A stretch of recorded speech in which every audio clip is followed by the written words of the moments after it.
Hello children's, आप सभी लोग कैसे हो। आपका मेरे चैनल मिशन एनसीईआरटी पे बहुत बहुत स्वागत है। तो आज हम पढ़ेंगे Poorvi text book of English for grade 6 unit 1 and chapter number 2 the raven and the fox. तो रेवन का मतलब होता है कौवा और फॉक्स का मतलब होता है लोमड़ी, मतलब कि कौवा और लोमड़ी की कहानी। तो आज हम पढ़ेंगे कौवा और लोमड़ी की कहानी। तो इस पोएट्री में बताया है कि जो रेवन है वो कौवा है और फॉक्स है वो लोमड़ी है। तो इसमें कहानी में बताया गया है कि कौवे की चोंच में एक टुकड़ा था। लोमड़ी उसे पाने के लिए क्या करती है, चालाकी से कौवे की झूठी तारीफ करती है। वह कौवे से कहती है कि उसकी आवाज़ बहुत ही सुंदर है और उसे गाना चाहिए। कौवा जो इस बात को समझ नहीं पाता और वो घमंड में आकर अपनी चोंच खोल देता है।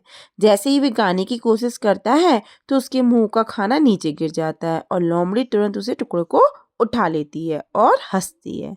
अंत में क्या होता है, लोमड़ी कहती है मीठी मीठी बातों में नहीं आना चाहिए और दूसरी बात घमंड करना बुद्धिमानी नहीं है। तो आज हम ये स्टोरी पढ़ेंगे और एंजॉय करेंगे। तो चलिए पढ़ते हैं कौवा और लोमड़ी की कहानी। Let us do these activities before we read. आओ पढ़ने से पहले हम कुछ एक्टिविटीज करते हैं। क्वेश्चन 1 है we know that frogs croak. Croak means होता है टर्टर करना। तो हम सभी जानते हैं कि जो मेंढक है वो टर्टर करते हैं। Did you know that ravens also croaks. Ravens means क्या बताया था अभी, कौवा। क्या तुम जानते हो कि कौवे भी काऊ काऊ करते हैं। Question 2 which animal is known to be cunning in stories. Cunning मतलब होता है चालाक। तो एंड स्टोरीज सबको पता है कहानियाँ होता है स्टोरीज का मतलब। तो आपको पता है कहानियों में कौन सा जानवर चालाक दिखाया जाता है। Circle the correct answer. तो उस पर क्या करना है, हमें सर्कल करना है उस आंसर पर। तो इसमें नंबर 1 ऑप्शन पे है टाइगर, नंबर 2 पे है फॉक्स, नंबर 3 पे है बियर। तो इसमें जो इमेज है इसमें फॉक्स है ना, तो इसमें कनिंग कौन होता है, फॉक्स। तो फॉक्स पे हम क्या करेंगे, सर्कल करेंगे। फॉक्स चालाक होती है, हर स्टोरी में फॉक्स को चालाक बताया गया है, तो इसमें ये हो जाएगा फॉक्स। ठीक है, अब आगे है, अब हम स्टोरी पढ़ेंगे। लेट अस रीड, चलिए पढ़ते हैं। Mister raven was perched upon a limb. Mister raven जो थे वो कौन थे, वो श्रीमान कौवा थे। ठीक है, was perched upon a limb. Pursued मतलब होता है बैठना।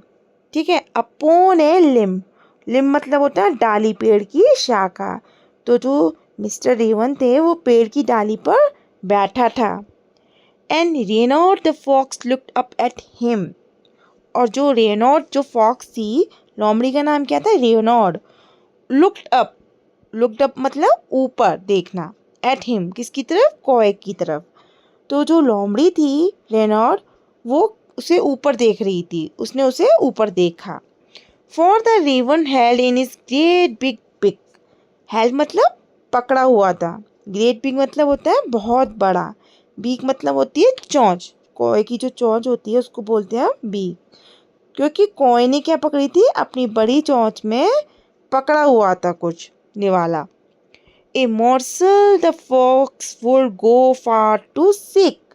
मोर्सल मीन्स होता है खाने का टुकड़ा, गो फार मतलब दूर तक जाना, एंड सीक मतलब होता है ढूंढना या फिर पाने की कोशिश करना। तो जो फॉक्स थी वो सोच रही थी कि मतलब कि उस टुकड़े को वो पा ले, एक ऐसा टुकड़ा जिसे पाने के लिए लोमड़ी दूर तक जा सकती थी। Said the fox in admiring tones, my word. Said मतलब कहा, admiring मतलब प्रशंसा भरा, एंड टोन्स मतलब टोन तो सभी जानते हैं आवाज़ होती है या फिर लहजा। माई वर्ड मतलब अरे वाह। तो लोमड़ी ने प्रशंसा भरी आवाज में कहा, अरे वाह sir raven, you are a handsome bird. लोमड़ी ने प्रशंसा भरी आवाज में कहा, अरे वाह sir raven, you are a handsome bird. Handsome मतलब सुंदर और बख्शी हैं। such feathers if you would only sing. Feathers means होता है पंख. If you would only sing, आपके पंख कितने सुंदर हैं अगर आप बस गा दें. Sing मतलब गाना. अगर आप बस गा दें और आपके पंख तो बहुत ही सुंदर हैं. Birds of these woods would call you king. Birds मतलब होता है पक्षी और woods मतलब लकड़ी. ठीक है. Would call you king, जंगल का राजा. तो इस जंगल के सभी पक्षी आपको क्या कहेंगे? राजा कहेंगे. The raven who did not see the joke. जो कौवा था वो मजाक को क्या समझ नहीं पाया. जो लोमड़ी ने जो मजाक किया था उस मजाक को वो रेवन जो था वो समझ नहीं पाया. Forgot that his voice was just a croak. वे भूल गया. Forget मतलब भूल गया कि उसकी आवाज़ जो थी अच्छी नहीं थी. क्रॉक थी उसकी आवाज़. He opened his beak in his foolish pride. वो मूर्खता में आकर उसने क्या किया? Foolish pride मतलब मूर्खतापूर्वक घमंड में आके उसने क्या किया? उसने जो अपनी चोंच थी, बीक थी, वो क्या करी? खोल दी. And down fell the morsel the fox had eyed. और जो मोरसेल जो टुकड़ा था वो क्या हुआ? वह टुकड़ा नीचे गिर पड़ा जिस पर लोमड़ी की क्या गई? नजर चली गई. हा हा laughed the fox. हा हा मीन्स हंसी. वो लोमड़ी जो थी वो हंसी.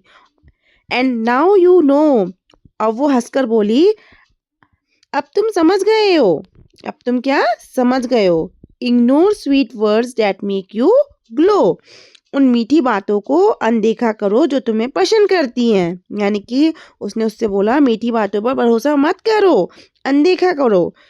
Pride my friend is rather unwise. घमंड करना सही नहीं है. किसने बोला? लोमड़ी ने कौवे से बोला कि तुम मीठी बातों पर भरोसा मत करो और घमंड करना तुम्हारे लिए सही नहीं है.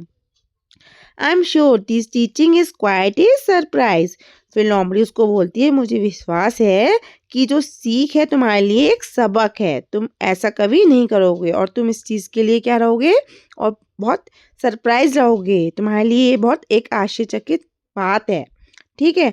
तुम इन सब चीज़ों से सीखे हो कि तुम किसी की बातों में नहीं आओगे. इससे क्या मॉरल सीख मिलती है कि हमें किसी की मीठी बातों में नहीं आना चाहिए और ना ही हमें घमंड करना चाहिए. ये दोनों ही चीज़ें अच्छी नहीं होती है.